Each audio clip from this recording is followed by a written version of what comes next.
Hi, I'm Mr. True.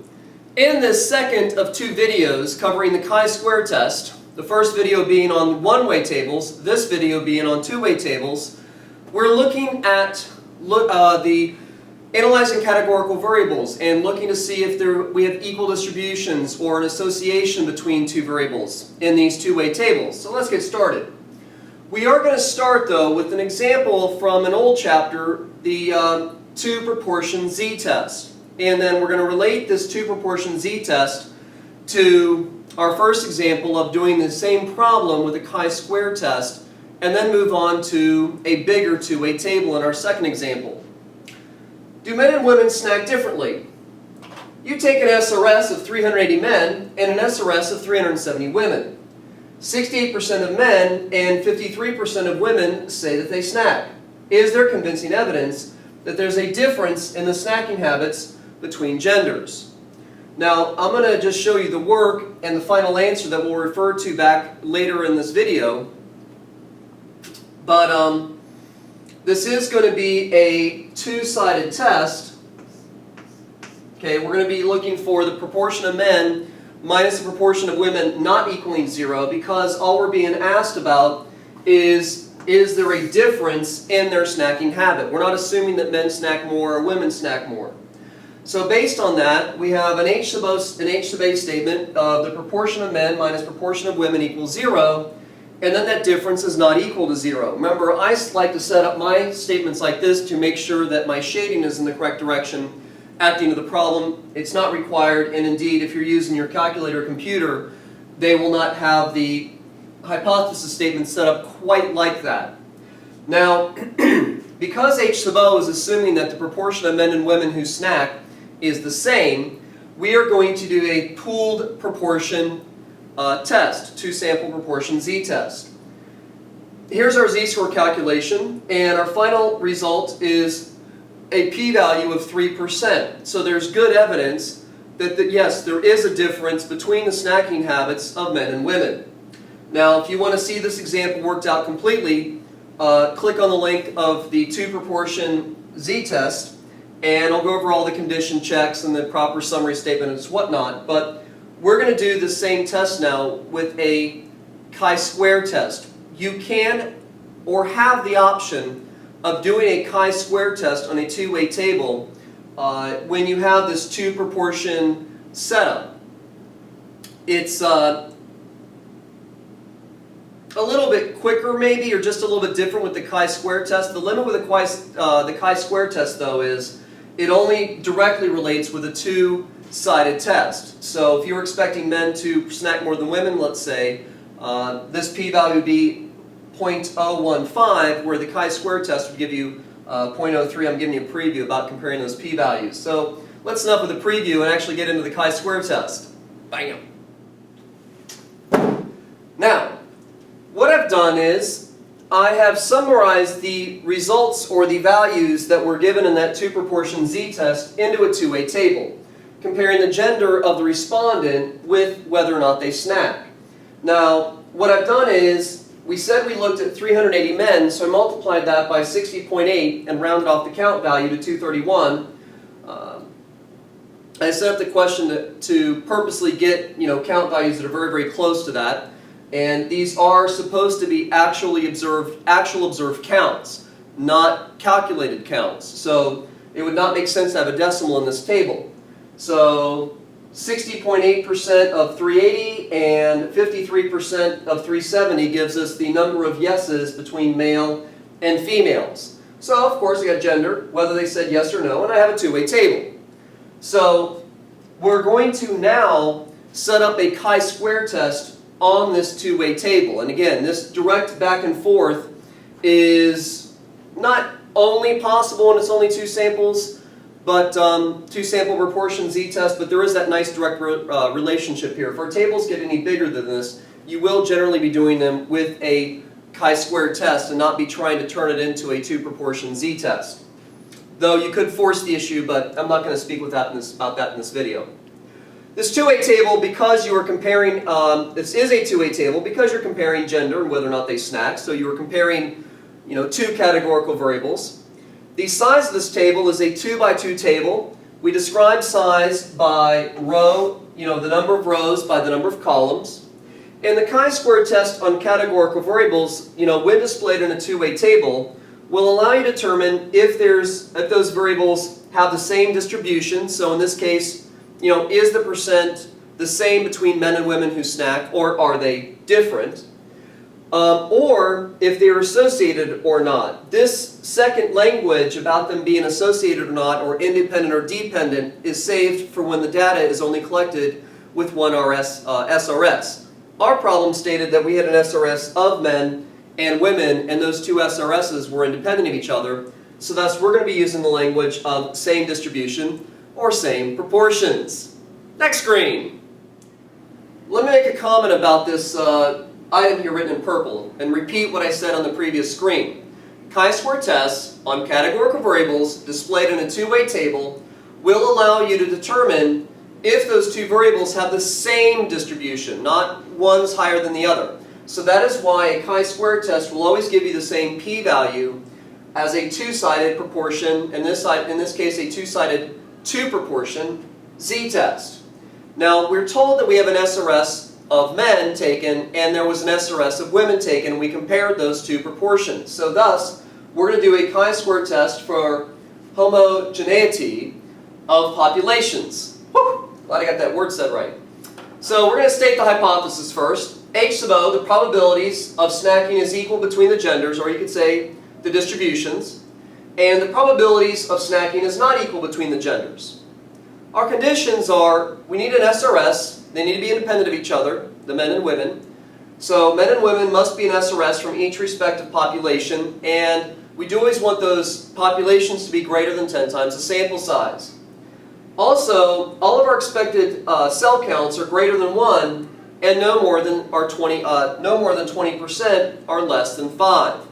Now, we don't have our expected cell counts. We could, using this formula, calculate them all by hand, but when doing a full chi-square test, our calculator or computer will calculate those values for us. So I'm saying this is the case, but I don't actually have those values yet. I will refer to them and point those expected cell counts to this condition check once I have them. Do make sure that you know this formula though, that row total times column total divided by the entire total of the table is how you calculate each individual cell count. We will generally be allowing our calculator, though, like I said, to give us those values for us. So here's our example.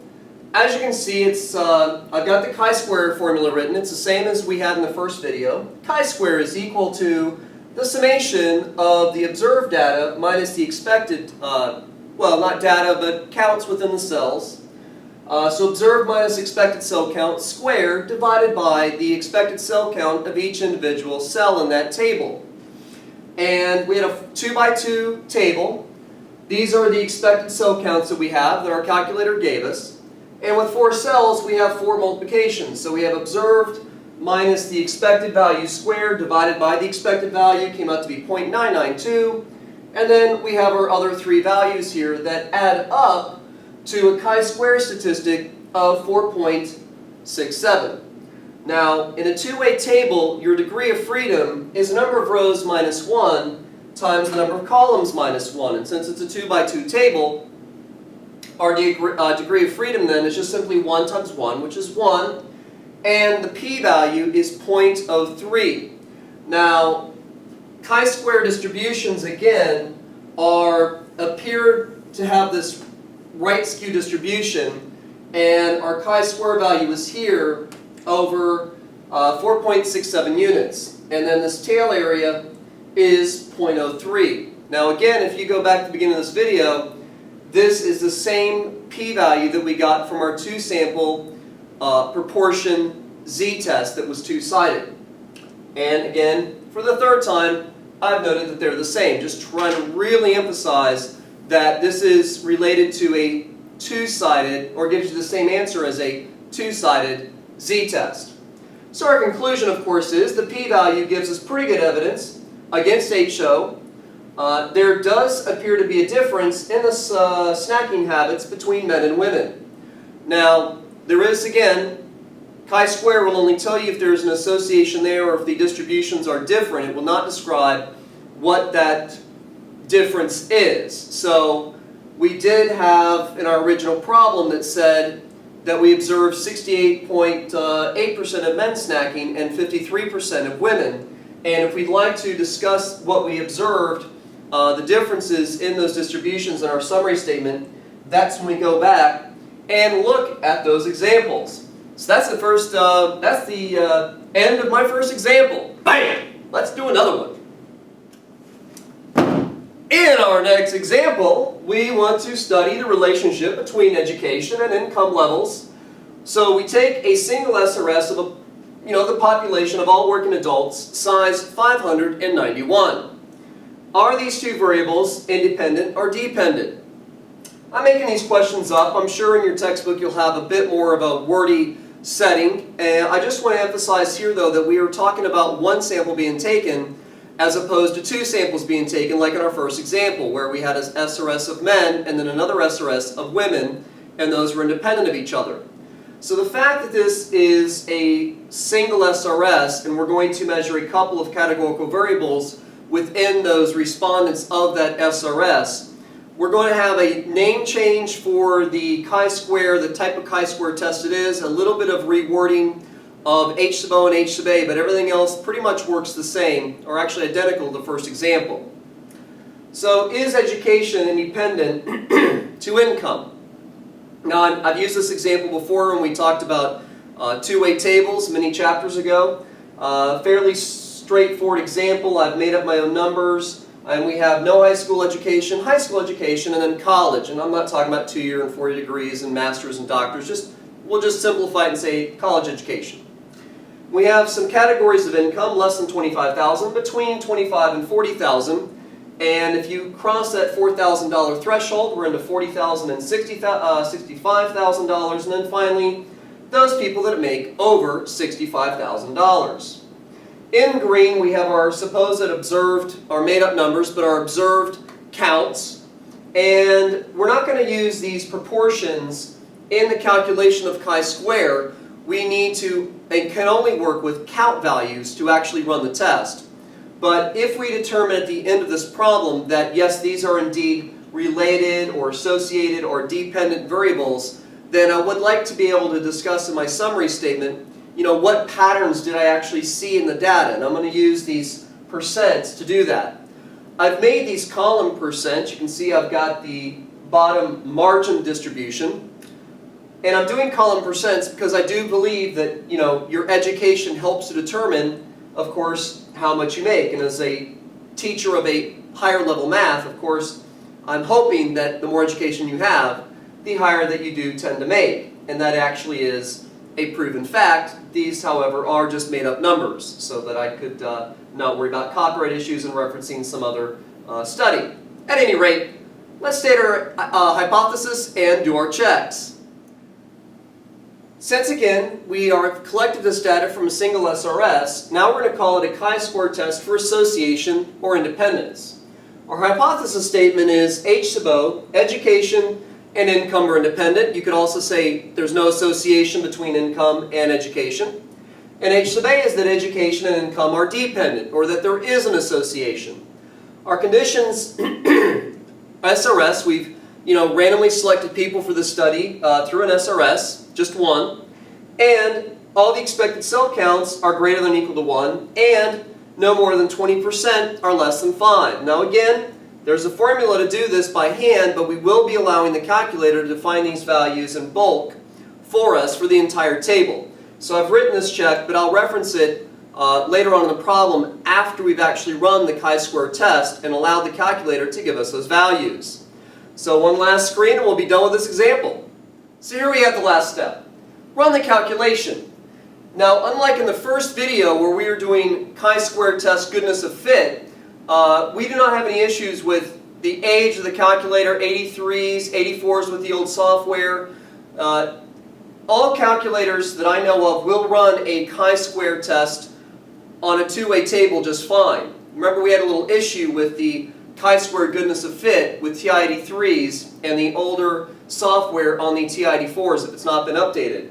we could still use our calculator, but we kind of had to sort of use the calculator to assist us instead of a more automated just tell it to do it and it comes out. So I'm giving you the chi-square value. I'm showing you the calculation for degree of freedom. It's number of rows minus 1 times number of columns minus 1. And so thus this 4 by 3 table has a degree of freedom of 6. Again, there'll be a video linked to, should be above my head, or down here in the bottom left-hand corner. I'll give you a link so that you can find that video of finding chi-square, doing the chi-square test on your TI Nspire. With such a very, very large chi-square value, we're very far into the right-hand tail, almost basically off the charts, and so our p-value is effectively 0. I can't say it's 0 because just like a normal distribution, our right-skewed chi-square distribution is a mathematical model and thus goes on forever. So I can say the p-value is approximately 0, but not exactly equal to 0. I've referenced the expected cell count matrix that my calculator will give me automatically. Again, you'll have that video posted in a minute and linked. However, I have this written so that I can, justify that condition I stated just a minute ago about all these expected cell counts being greater than 1 and no more than 20% being less than 5. Indeed, none of them are, but I'm going to write that condition out just like it is in my book. Conclusion. There is an extremely strong evidence that education and income are, of course, dependent.